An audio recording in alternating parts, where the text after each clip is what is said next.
What's up, rock stars? Boom! Hey! This week's SMB Cybersecurity Authority tip of the week is that fun thing, incident response. We're not going to go into a whole lot of detail because you could do a whole day program on incident response, but I just want to share with you very high level key things that you need to have as part of your incident response. First one being, who are you going to call?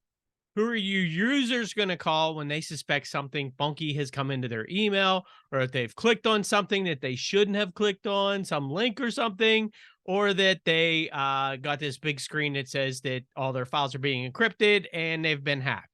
Who are they going to call? Who are they going to reach out to first? So you have to identify who you're going to call. Then the next step being, which a lot of people don't think of this, is who's your IT person going to call? Who's your managed service provider, your MSP?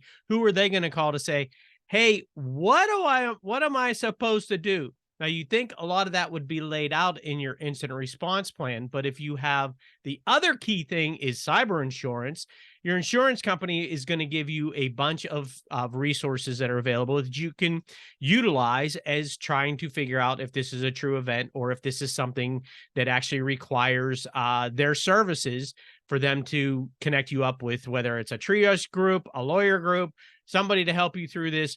That what they don't do is connect you with somebody that can actually make a decision of who are we to call to try to figure out what we need to do next. A lot of times those aren't laid out in your incident response plans. Even if you have an incident response plan, it may not be there as well. It's like, who do we call to reach out to? How do I make the decision of determining, do I need to call the insurance company? That's a big question as well too. So reach out to who are you going to call? Second thing being, who do you need to gather together?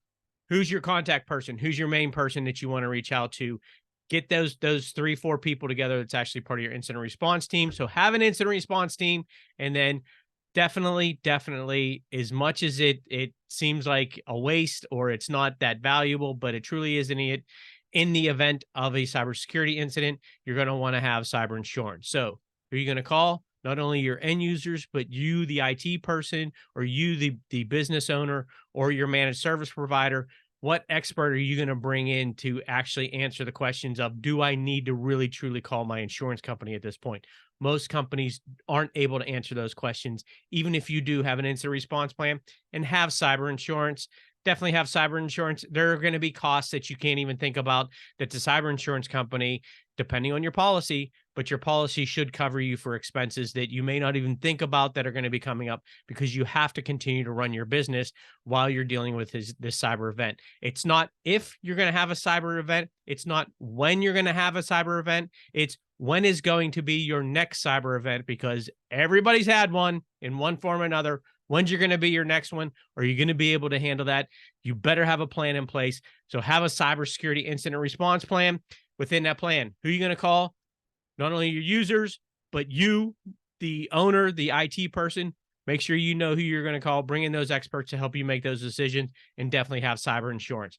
That's this week's SMB Cybersecurity Authority tip of the week, incident response plan.